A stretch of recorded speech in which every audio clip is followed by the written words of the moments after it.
But the thing with deutero-Isaiah, which I'm going to repeat again, is if they wouldn't have been on the brass plates, then how could Nephi have written them on the gold plates? And then how could Joseph Smith be channeling them and then translating it, even in King James Bible English, if it wasn't on the gold plates? And I think that's sort of the point the critics would make. Mormonism with the Murph, where Larry Singh explores church history and the church's truth claims.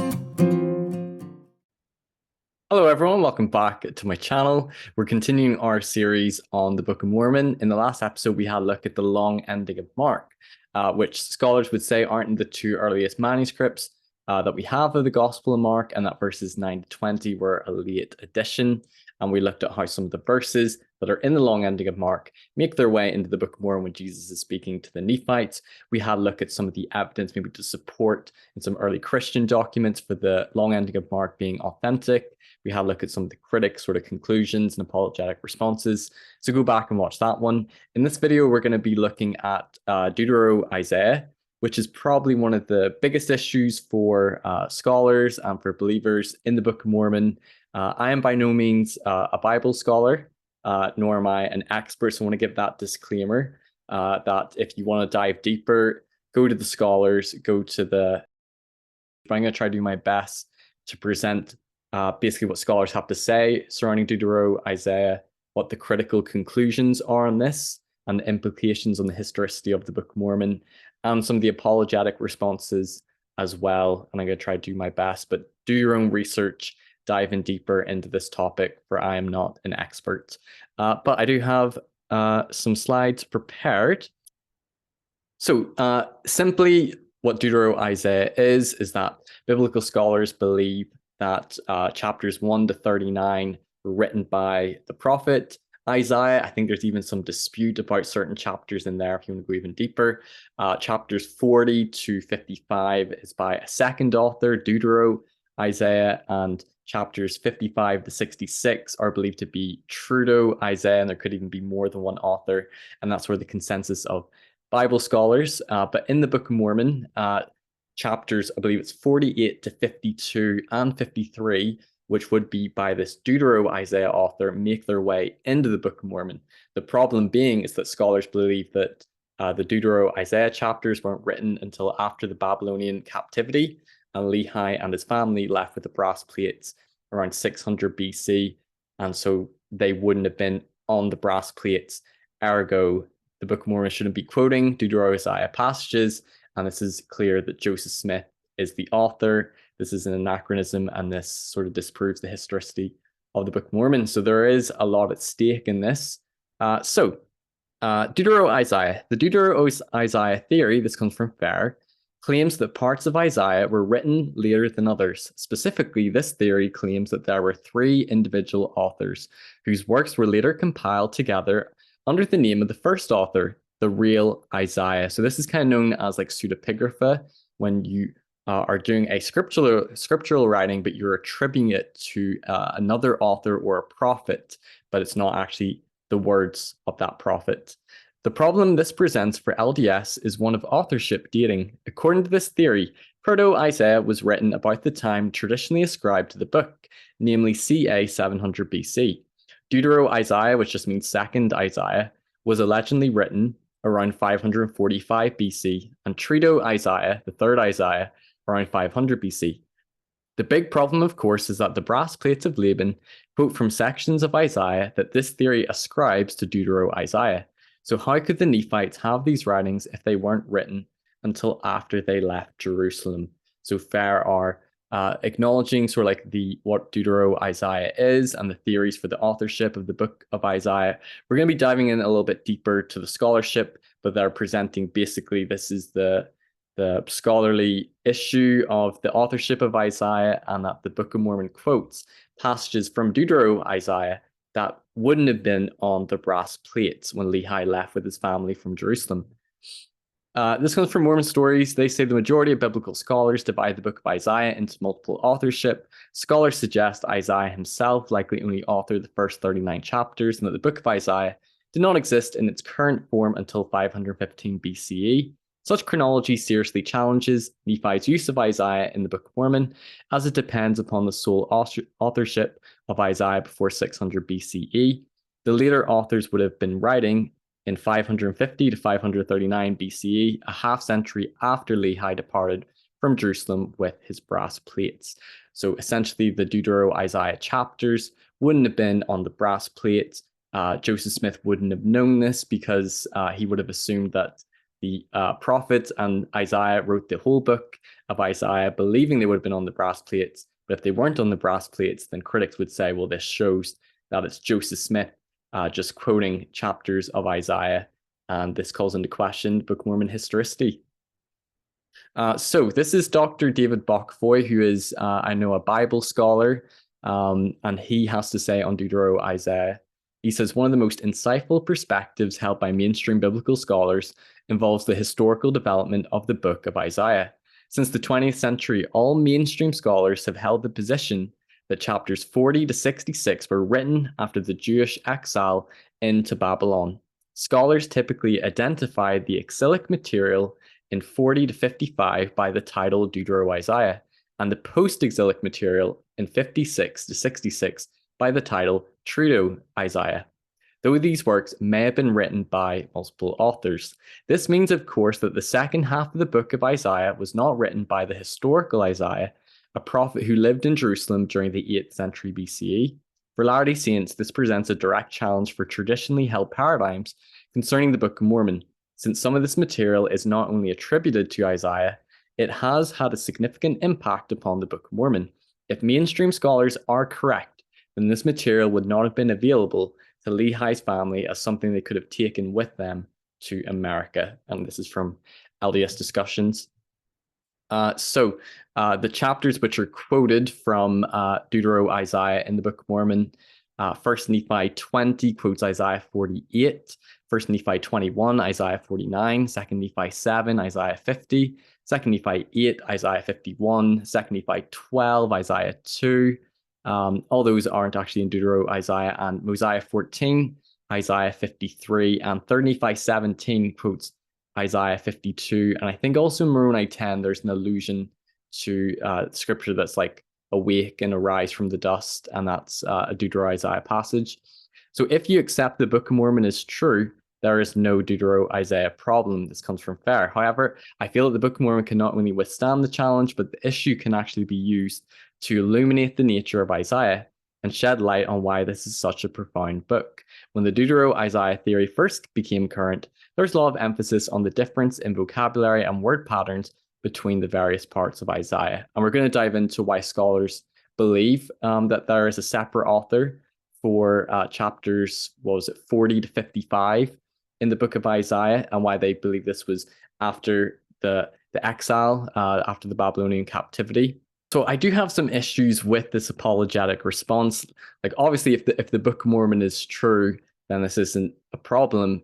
And if you've already come into this with the preconceived belief and assumption that the Book of Mormon is true, then you might just dismiss the biblical scholarship. But if you're coming in with an open mind and try and look at this objectively and trying to discover if the Book of Mormon is true and if the truth claims and historicity holds up, then this biblical scholarship surrounding the deutero-Isaiah does pose a problem. And I think even most faithful scholars acknowledge this as well. And we're going to dive into some of the apologetics later on, but I don't know who wrote this in Fair, but I don't think this is the answer. Oh, well, the Book of Mormon is true, so don't worry about deutero-Isaiah. That doesn't really help, because somebody might feel like, oh, well, doesn't this call into question the Book of Mormon being true? So deutero-Isaiah in the Book of Mormon. So this comes from LDS Discussions. Furthermore, the themes that come out of this deutero-Isaiah influence the Book of Mormon beyond just the words of Lehi and Jacob.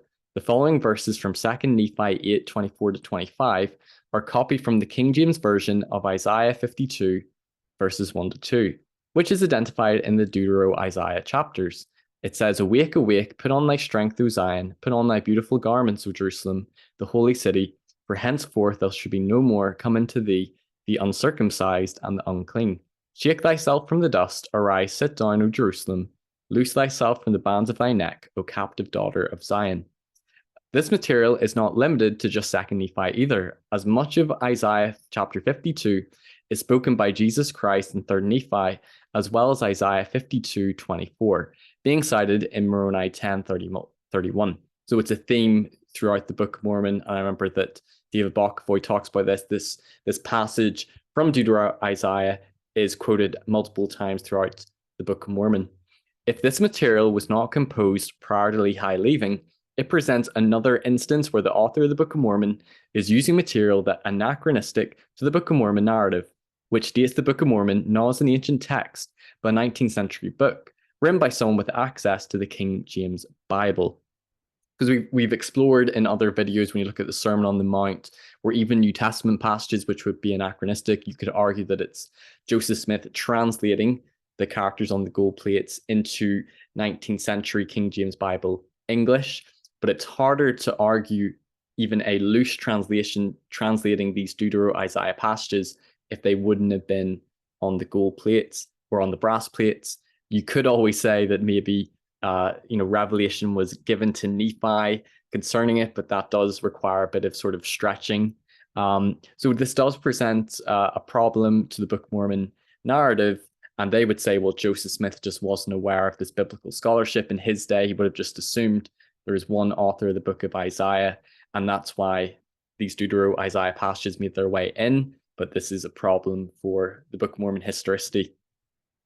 So what are some of the reasons that scholars give for deutero-Isaiah? So this is an important slide, and you can read a lot more. There's an article by David Bockvoy that he gives responding to some apologist on deutero-Isaiah, and he gives a lot of the scholarly reasons for why they can date some of this material as being post-exilic. So the reasons that scholars can date this material to the post-exilic time frame are multiple, and he's going to quickly summarize some of them here. So this comes from LDS Discussions, quoting some of the things from David Bockvoy's article. Chapter 45 of Isaiah mentions Cyrus, the king that would liberate the Jews, by name. This indicates that the writer of this material was aware of the historical event, which is why they could give such specific prophecies, such as writing Cyrus by name. In 1879, the Cyrus cylinder was discovered in the Middle East, which was created sometime between 539 to 538 BCE. It is written in Akkadian, the language of the Babylonians, and gives more historical context to the material in deutero-Isaiah. In Dr. David Bockvoy's deutero-Isaiah piece, he outlines how the context allows scholars to see that deutero-Isaiah was written after the Cyrus cylinder was created, as deutero-Isaiah serves as a polemic that belittles other gods and vindicates Israel's deity. Yahweh is one of the main themes that ties Isaiah 40 to 55 together as a literary unit. As Dr. Bockvoy explains, the historical Isaiah believed in the inviolability of Jerusalem. He did not believe Jerusalem would ever be destroyed, as it was sacred. Yet Isaiah 40 begins as a message of comfort to the Judean people, since Jerusalem had been destroyed. But this was not something that the historical Isaiah believed would happen. Furthermore, surely if his theology switched so drastically, we would expect some sort of statement that explained how he came to know that his earlier oracles were incorrect. In reality, chapters 40 to 66 never speak of the Babylonian period as a distant future reality, as if someone were prophesying about it. Instead, the Babylonian period is described as the present historical condition. Influence of Jeremiah on deutero-Isaiah material presents a timeline issue, as Jeremiah lived after the historical Isaiah.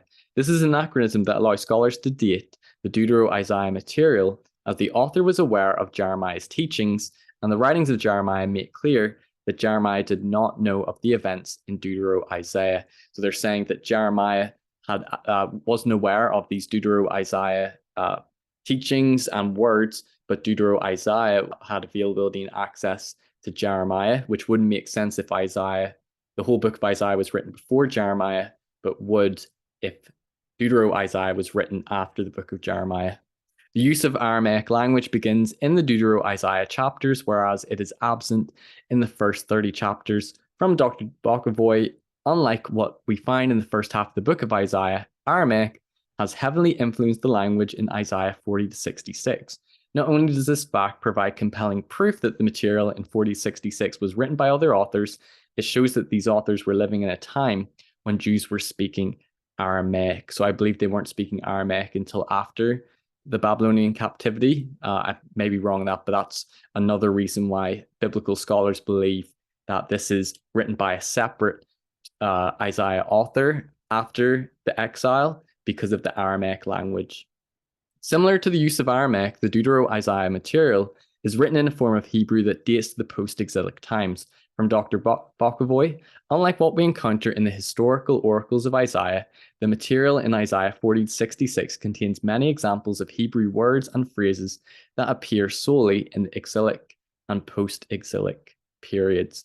So they're saying, in just a brief summary, the mentioning of Cyrus being the king to liberate the Jews, you could try to argue that this is sort of prophecy, but it seems strange that they would be prophesying about in such detail about Cyrus, and scholars would say, well, this is just because it was written then, and they're trying to attribute it back to Isaiah as prophecy, but it wasn't. The Cyrus cylinder as well, that sort of supporting that deutero-Isaiah was written after the Cyrus cylinder was created, and it's dated to 540 BC. That Isaiah wouldn't have believed that Jerusalem was going to be destroyed, and chapter 40 is a much different message of comforting the people. The influence of Jeremiah, which scholars would say if Isaiah came before Jeremiah, then he couldn't have had access to Jeremiah's writings, Aramaic language, and the change in the Hebrew as well. So this is what Farr has to say on the deutero-Isaiah problem. So many Latter-day Saint scholars and students have come to agree with mainstream biblical scholars who suggest that parts of the book of Isaiah were written by multiple authors and at different times. There is no official position from the church that requires Latter-day Saints to see Isaiah as having been written by one author. Therefore, Latter-day Saints are free to form their own opinions of this issue. Nibly summarizes the main reasons many believe Isaiah was written by multiple authors. So the church doesn't have an official position. Obviously, I would have grown up in the very sort of mainstream Orthodox view that, the books were written by the author of the books, written by prophets, by inspiration. And they're saying that people can draw their own conclusions if there's multiple authors of Isaiah. But obviously, this just has it's more the implication it has on the Book of Mormon. But this is what Hugh Nibley says. The dating of deutero-Isaiah rests on three things. The mention of Cyrus, who lived 200 years after Isaiah and long after Lehi. The threats against Babylon, which became the oppressor of Judah after the days of Isaiah. And the general language and setting of the text, which suggests a historical background commonly associated with a later period than that of Isaiah. And Farr go on to say, Latter-day Saints who agree with this view do not do so because they don't believe that Isaiah could not prophesy of future events. Certainly, it is within God's power to have Isaiah predict the name of Cyrus, or for Isaiah to write as if he were experiencing the Israelite exile to Babylon, which would not happen for a couple hundred years. So yeah, you could argue that, well, maybe he was just prophesying of those things, and these biblical scholars are just secular. These secular biblical scholars don't believe in prophecy, and that's why they're dating it. But Farr goes on to say, however, it would be very unusual for these things to happen. Those who accept the multiple authorship of Isaiah ask questions like, well, then why would God have Isaiah predict the name of Cyrus, which would have been meaningless to his audience, and not predict the name of Jesus? And that's a very good question. Why would Isaiah be quoting so specifically and so clearly about events surrounding Cyrus, but not about Jesus? Surely that would be more important to God. In other words, if God is going to reveal the future name of an important person, it would seem that Jesus' name would have priority over Cyrus's name. The same question could be asked about why God would have Isaiah write as if he were experiencing the Babylonian exile. It would make little sense to his contemporary audience and would not be very helpful to them. They would be long dead before any of those prophecies made sense. Could it be written like that to be a sign to future audiences that God has predictive power? Perhaps, but to some, that seems like an unusual and trivial thing for God to do. So this here from Farr is citing the reasons for biblical scholars believing in deutero-Isaiah, and you could try to argue that maybe this is Isaiah just prophesying about, the destruction of Jerusalem, the Babylonian captivity, predicting the name of Cyrus, but that just seems very unlikely, and it seems unusual that God would predict and give this to Isaiah to prophesy so specifically, and perhaps it's more likely that this was just written later by a different author who's attributing it back to Isaiah. This comes from Blake Ostler, and Blake also had sort of a unique view, which I'll talk about later in the video, but you can watch my interview with Blake Ostler as he gives his take on the deutero-Isaiah problem. But this comes from his article. It's the Book of Mormon, like the expansionist theory, of a ancient text. Again, the Book of Mormon does not quote from these chapters. Nephi and Jacob refer not to the Book of Isaiah, but to the words of Isaiah, possibly a collection of words or sayings written by the 8th century prophet, which may not have included chapters 56 to 66. Possibly the resurrected Christ updated the Nephi scriptures by quoting Isaiah 52, 54, and 66, 18, 19, Malachi 3 and 4, and Micah, together with various New Testament scriptures, just as he restored the words of the Lamanite prophet Samuel, which the Nephites had failed to record. Hence, the Book of Mormon may anticipate the Isaiah problem and can be reconciled with the deutero-Isaiah and trito-Isaiah hypothesis. So this is an interesting apologetic that perhaps the Book of Isaiah wouldn't have been on the brass plates, but maybe some of the words of Isaiah, it's mainly chapters 48 to 53, so it's not the entire portion of deutero-Isaiah. And they're saying that possibly when Jesus came, he could have updated this. But this is speculation, and you could view this as an apologetic to try to reconcile with maybe not a strong amount of evidence to support this. I know probably a lot of critics wouldn't buy this apologetic. I guess it's possible. This is what Farr has to say as well on deutero-Isaiah. When considering the data, Skousen proposes that instead of Joseph or Oliver looking at a Bible, the absence of a Bible now near definitely confirmed by the manuscript evidence and the unequivocal statements of witnesses to the translation to the Book of Mormon, that God was simply able to provide the page of the text from the King James Bible to Joseph's mind, and then Joseph was free to alter the text as would be more comprehensible and comfortable to his 19th century audience. This theology of translation may feel foreign and a bit strange to some Latter-day Saints, but it seems to fit well with the Lord's own words about the nature of revelation to Joseph Smith. Latter-day Saints should take comfort in the fact that the Lord accommodates his perfection to our own weakness and uses our own imperfect language and nature for the building up of Zion on the earth. So they're quoting this is an apologetic from Skousen, and this is sort of applied, I think, to the King James Bible in general, being in the Book of Mormon, that perhaps the text of the King James Bible appeared to Joseph Smith's mind, and then he was able to alter the text, and you can maybe make some of those arguments at some of the other Isaiah chapters and the Sermon on the Mount, or that Joseph Smith is just clothing the translation in King James Bible English to be more relevant to the audience. The only pushback I would give to this is that if those deutero-Isaiah chapters if those writings weren't on the brass plates, then it wouldn't make sense that he's even translating something from the brass or from the gold plates. If they weren't on the brass plates and then put on the gold plates, it wouldn't make a whole lot of sense for Joseph Smith to be channeling deutero-Isaiah chapters from the King James Version, unless you argue that some of the writings were brought with them, and some of those writings made their way into the Book of Mormon, or that God just wanted to reveal the deutero-Isaiah chapters to Joseph Smith, even if they weren't on the gold plates. But some of those things would be quite confusing and not make a whole lot of sense. So they say, as Joseph was translating the text of the Book of Mormon, he would find himself translating something that he recognized as being roughly similar to text from the Bible. This would occur most prominently when Nephi quotes from Isaiah. Instead of translating Nephi's quotation of Isaiah word for word, the Lord gave the passages from Isaiah as contained in the KJV. This may have been done to cater to Joseph's contemporary audience, to save time and to respect the aesthetic value that the KJV held at the time. The chapters of Isaiah that we find in the Book of Mormon were taken largely by Joseph Smith from the KJV Bible, instead of being translated from Nephi's version of that text. In other words, why reinvent the wheel when the work had already been done? But the only issue I have with that is that would make sense for if he did maybe consult a Bible, or if the text of the King James Bible came to his mind when he's translating of the chapters of Isaiah that would have made their way onto the brass plates and then onto the gold plates.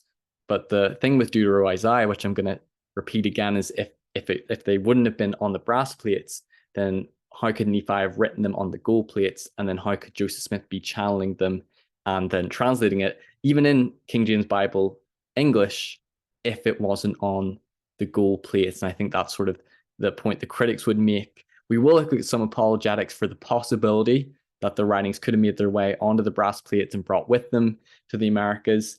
But I think just saying that the Lord gave the passages in King James Bible English doesn't solve the issue, because the bigger issue is, well, how could he be translating it in King James Bible English if those chapters weren't even on the brass plates to then be on the gold plates? As a result of this, the Isaiah chapters on Nephi's plates would have looked slightly different from the Isaiah chapters that we have now in the Book of Mormon. Remember, the only second Isaiah chapters that show up in the Book of Mormon are Isaiah 48 to 52, and we have just one echo from deutero-Isaiah. Nephi's version of Isaiah 48 to 52 that he quoted on his plates was the primitive early version written by first Isaiah, which might not have included specific references to Babylon. The version of Isaiah 48 to 52 that we have now in the Book of Mormon would not then be taken directly from Nephi's plates, but rather adapted from the KJV Bible for reasons suggested above. That version of Isaiah 48 to 52 is the older reworked material of 2nd Isaiah, which inserts specific references to Babylon. So this is one apologetic you could go down the route that, we don't have the prophecies about Cyrus and things. We just have chapters 48 to 52, which could have been the early writings of the prophet Isaiah, and they could have made their way onto the brass plates, and then we have the translation of those from the gold plates into King James Bible English, saying that, yes, the chapters 40 to 55 were later revised and redacted and material added in by a second scribe, but some of the earlier writings, chapters 48 to 52, could have been written by the prophet Isaiah and could have made their way onto the brass plates. I know critics would probably say that you're making some sort of alliances or some possibilities which there isn't evidence to support. And this does, I think, pose a bit of an issue, because you do have to, I think, add in some conjecture how they could have made their way onto the brass plates. Fair also say that there's the possibility that there could have been one author of Isaiah, although it does go against the consensus of Bible scholars, and it's probably only a few fundamentalist scholars that would push for this.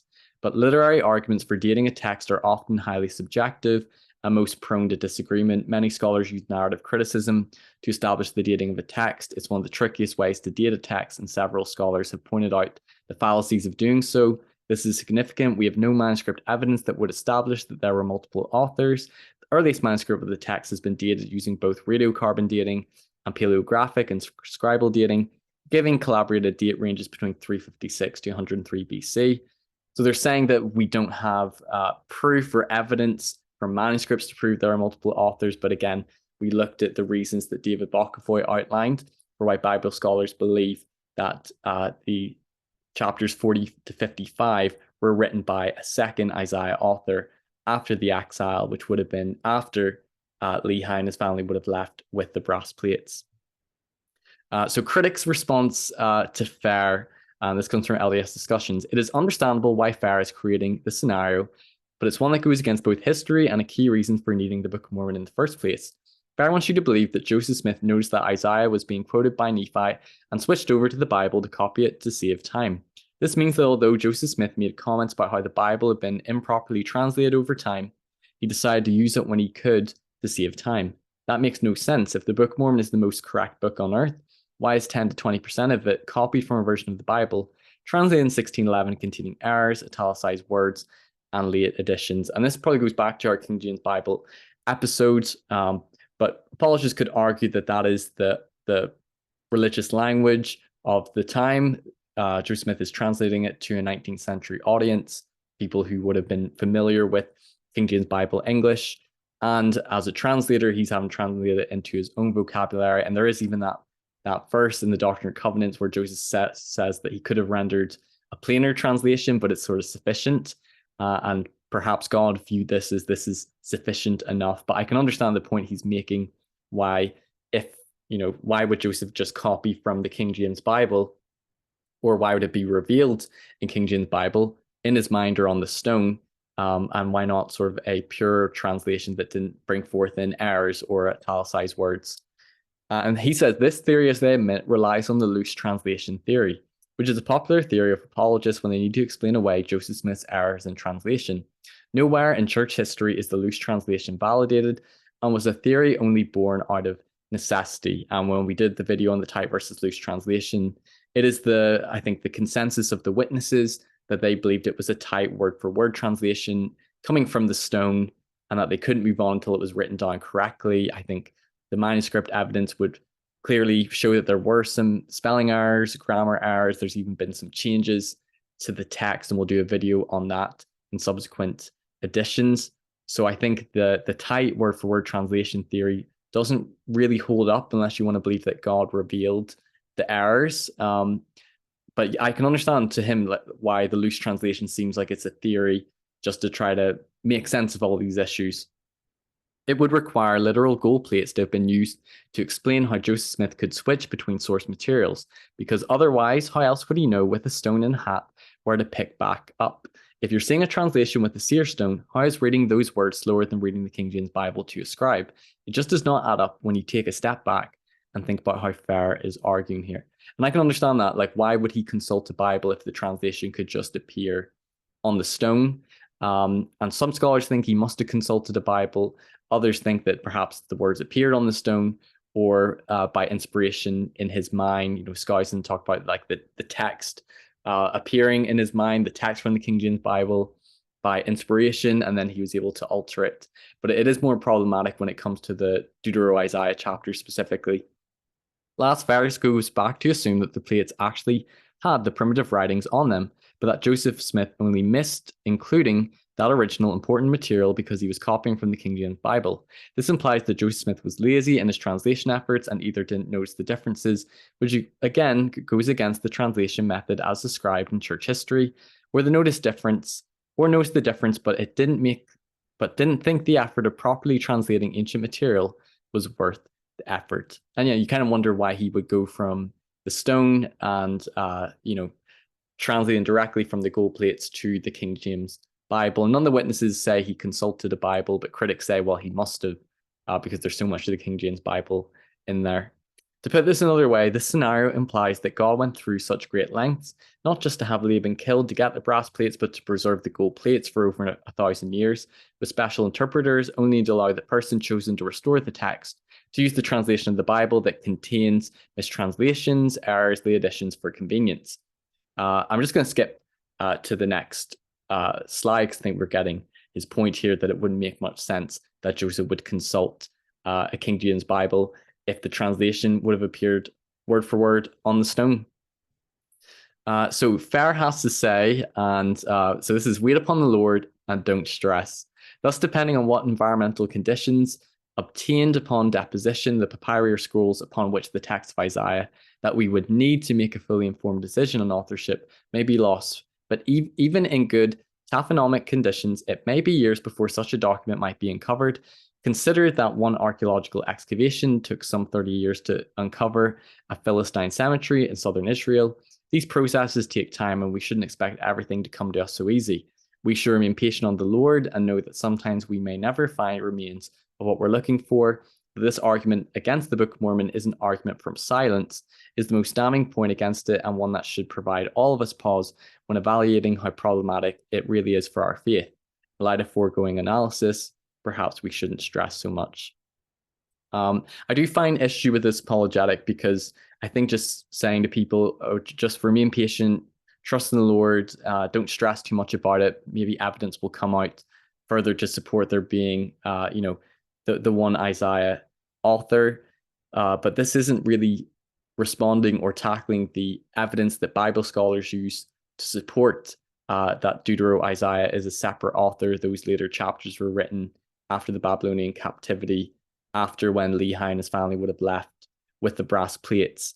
So I don't find some of these apologetics great. We're going to look at some more apologetic discussions from people like Jeff Lindsay and Dan Ellsworth.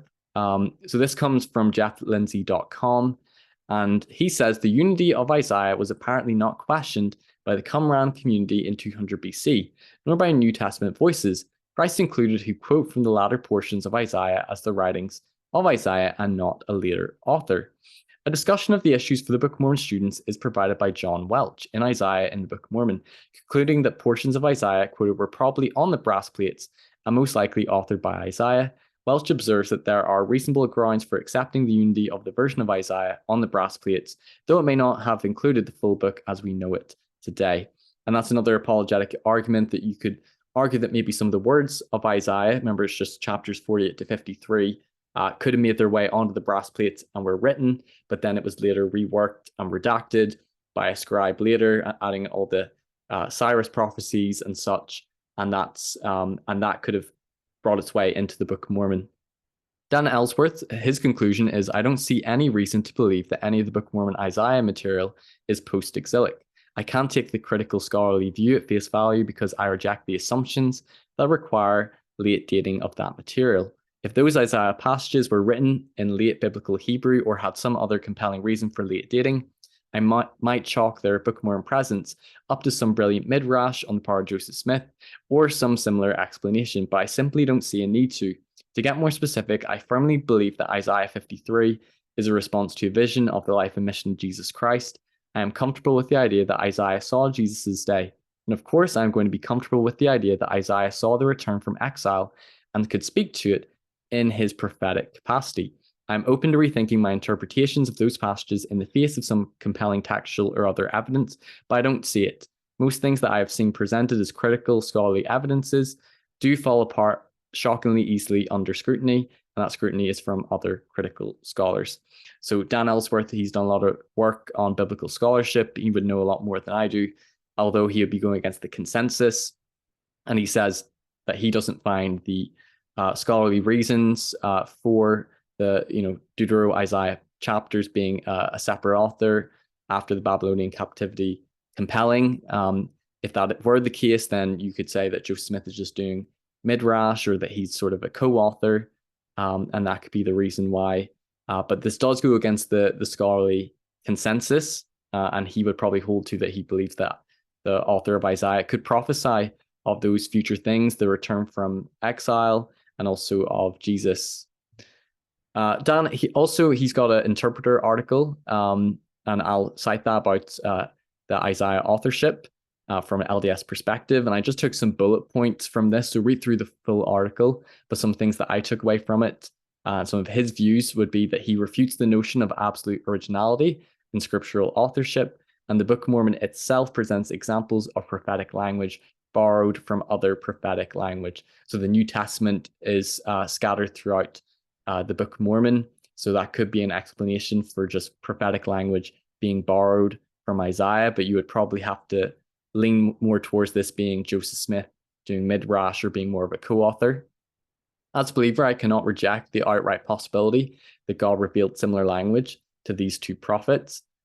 He talks about Isaiah 2 and Micah 4 being very similar, nearly word for word, and you could argue that God maybe revealed similar words. The critical scholarly position seems to have been given that the similarities between Isaiah's and Jeremiah's passages, it is reasonable to assume that Jeremiah borrowed from Isaiah's oracles, except in instances when the writings are assumed to be post-exilic in their composition. Jeremiah's familiarity with, I can't say this word, Isaianic phrases that are typically assigned to a post-exilic period of composition. So he considers much of the scholarly consensus around the dating of the book to be unsupportable in light of Isaiah's evident influence upon other pre-exilic biblical texts. I am entirely persuaded by the scholarly view of the compilation of the book by followers and disciples who were doing their imperfect best to assemble, make sense of, and assign context to the elements of the book. So I think he would believe that Isaiah would have been the sole author, but perhaps by later followers, disciples would have been assembling and perhaps rewriting or redacting some of the original words of Isaiah. Also, whenever I've talked to certain scholars like Brent Gardner, Stephen Smoot, Blake Oster, I wanted to just type up briefly what they had to say in our interviews on the deutero-Isaiah problem. Brent Gardner talked about how deutero-Isaiah is a later text. There's fulfilled prophecy about Cyrus, therefore written later. So was it the Isaiah text transmitted and edited after the Babylonian captivity?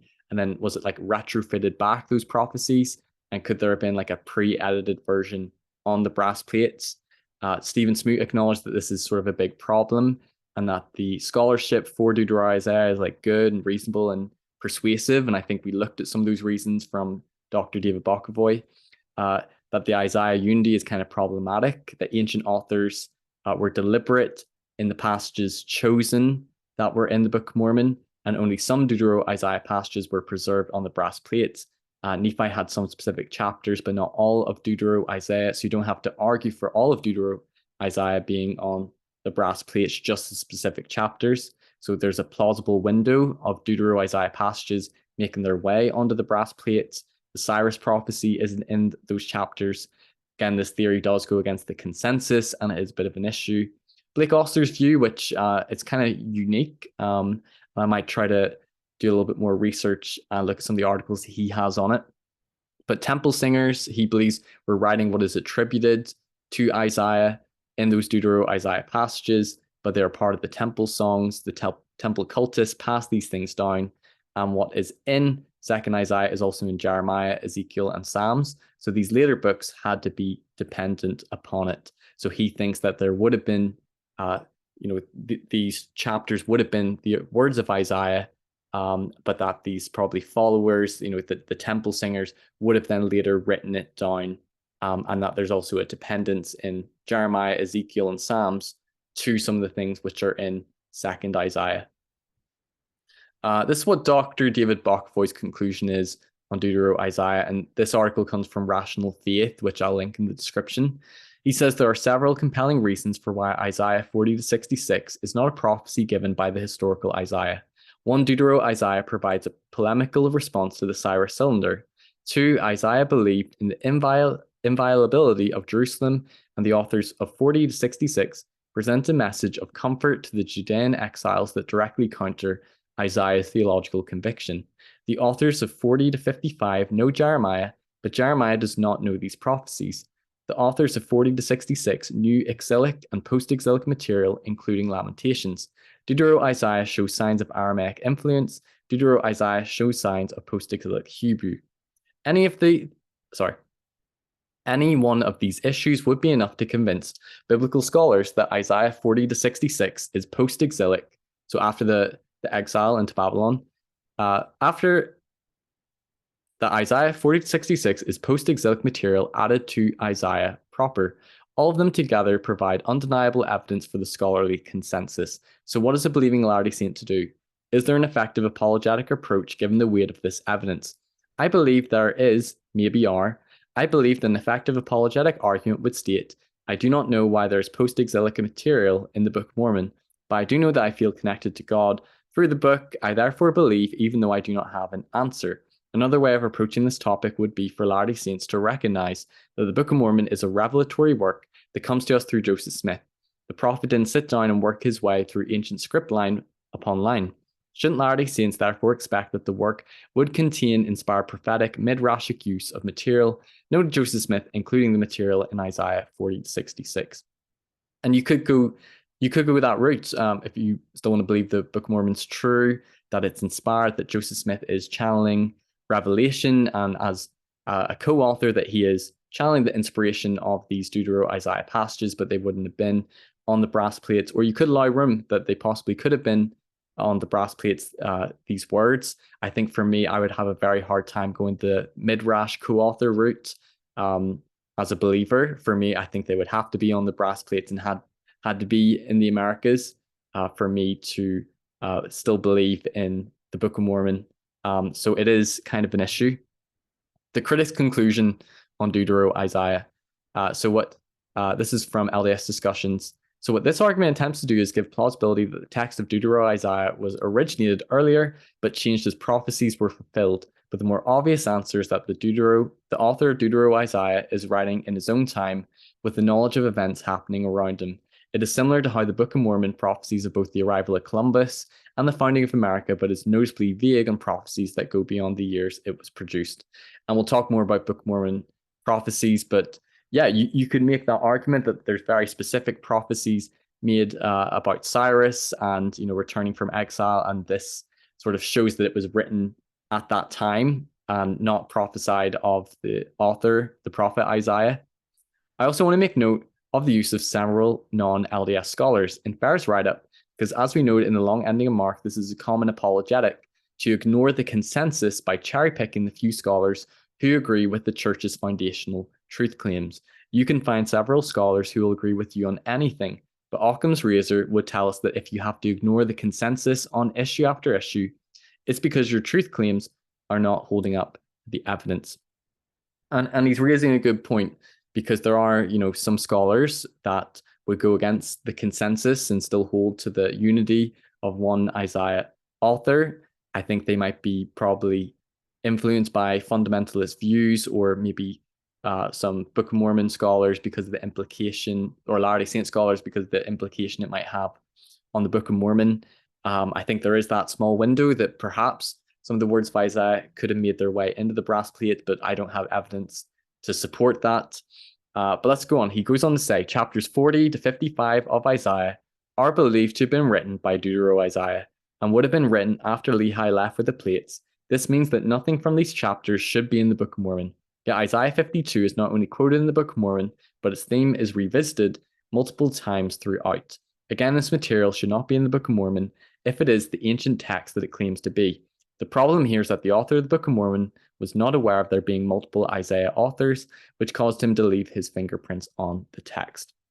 And this is an understandable conclusion. You could side with the scholarly consensus that, yes, there's a second author of Isaiah, chapters 40 to 55, and then also deutero-Isaiah 55 to 66, that the Book of Mormon, there's no way that these things could have been on the brass plates, that these chapters could have been written on the gold plates by Nephi, that they would have been translated by Joseph Smith into King James Bible English, because these chapters wouldn't have made their way onto the brass plates. Joseph Smith wouldn't have been aware of the biblical scholarship and multiple Isaiah authors, and this is evidence that Joseph Smith is the author, that this is a 19th century text because of the problematic implications.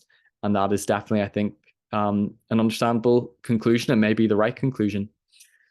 So this has been a really long episode, and apologies to my faithful listeners who have felt that maybe I've not been able to provide really good answers responding to this, but I do think that the scholarly consensus is towards deutero-Isaiah. There's even faithful LDS scholars who would lean towards it as well. But I did provide some apologetic ways that you could try to make sense of it, either midrash, co-author, or the possibility that these words of Isaiah were the words of Isaiah. They're later redacted, and the prophecies were added in about Cyrus and returning from exile.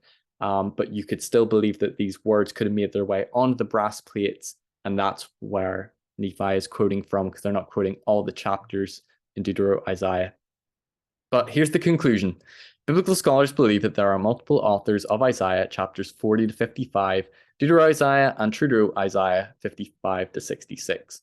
The Book of Mormon contains chapters from deutero-Isaiah, which wouldn't have been on the brass plates as it was written after Lehi and his family left Jerusalem, which is a textual anachronism which Joseph Smith wouldn't have known. Apologists acknowledge the deutero-Isaiah problem and the biblical scholarship. Some theorize that early writings of the prophet Isaiah, not including 56 to 66, that they may have had access to these on the brass plates, and that these were then later written and reworked or redacted after the Babylonian captivity by someone in Isaiah's school or one of his followers, or like Oster said, one of the temple singers. A small amount of scholars reject the multiple Isaiah authorship and hold to a single author of Isaiah, but that does go against the scholarly consensus. Farrer tried to argue that chapters 48 to 52 possibly entered the text under a loose translation. Joseph, instead of translating the primitive writings on the plate, read and copied from the King James Bible. However, Farrer does contradict itself a bit whether or not Joseph consulted a Bible or not. And I still do think that the loose translation of the deutero-Isaiah passages doesn't explain, because you could say that, yes, he's translating it into King James Bible English because that's his language and vocabulary. But if those deutero-Isaiah chapters weren't on the brass plates, then how could he be translated into King James Bible English? But you could make that argument if you believe in the possibility, a small window, that Isaiah's writings, some of his early writings, could have made their way onto the brass plates. Deutero-Isaiah is probably one of the biggest issues and problems, calling into question the Book of Mormon's historicity, and it does seem problematic even under a looser translation. In my view, it had to be on the brass plates, even if the translation is an expansion in KJV English, for it to be in the text. The scholarly consensus and evidence seems to point in favor of there being multiple authors of Isaiah, and chapters 40 to 66 being a later author after Lehi and his family left Jerusalem. That would be post-exilic. A believer could hold the possibility of the early writings of Isaiah possibly being on the brass plates, the words of Isaiah, versus the later redaction of the Book of Isaiah by the second author, or view the incorporation of deutero-Isaiah, if not on the brass plates, is an inspired part of the revelation, and Joseph doing midrash or being more of a co-author. I don't think that second apologetic could work for me in still holding to a historical Book of Mormon. But this, I've tried my best to present some of the scholarship and to present the sort of critical arguments and some apologetic responses. And if there's any more that you're aware of apologetic responses on this, I would love to dig deeper, comment them, also do your own research and come to your own conclusion on this. But I've tried my best to explore this topic. It's very complex. I'm not an expert. But in the next video, we're going to be looking at the Tower of Babel and the Jaredites. So this is another big sort of issue surrounding biblical scholarship, because scholars, both Bible scholars, secular scholars, linguistic scholars, believe that the Tower of Babel is an ideological myth. It's not literal history. And the Book of Mormon talks about the Jaredites coming from the Great Tower, sort of implying they came from the Tower of Babel. But if this was a myth, is this calling into question the Jaredite narrative and Book of Mormon historicity? So we'll be looking at that in the next episode. Thank you so much for watching. I hope you've been enjoying these videos as I'm trying to tackle some controversial things surrounding church history and things around the church's truth claims. The Book of Mormon it's a huge topic. You know, it's central to Latter-day Saint faith, and I think its truthfulness and historicity is important, and we need to tackle and confront the things calling into question its truthfulness, responding to critics, and trying to engage with the scholarship as well. And people can make both an evidence-based conclusion and one that ties in also their spiritual convictions and experiences as well. And I'm trying to be balanced. And if you appreciate the work and the content I'm providing, please share this with other people. And I'll see you next time on Mormonism with Murph. Thanks everyone for watching this episode. If you've enjoyed it, please give it a like, share it with others who might benefit, and don't forget to subscribe so you don't miss any future content. You can also listen to these episodes on podcast form on Anchor or Spotify, and you can follow me on Facebook, Instagram, and TikTok. Check out my website for more content, personal blog, and more. And if you care to donate to support me, you can via my PayPal or Patreon, or through the website. And you can also give donations via YouTube through Super Chats. Thanks for watching Mormonism with the Murph. Take care. Bye-bye.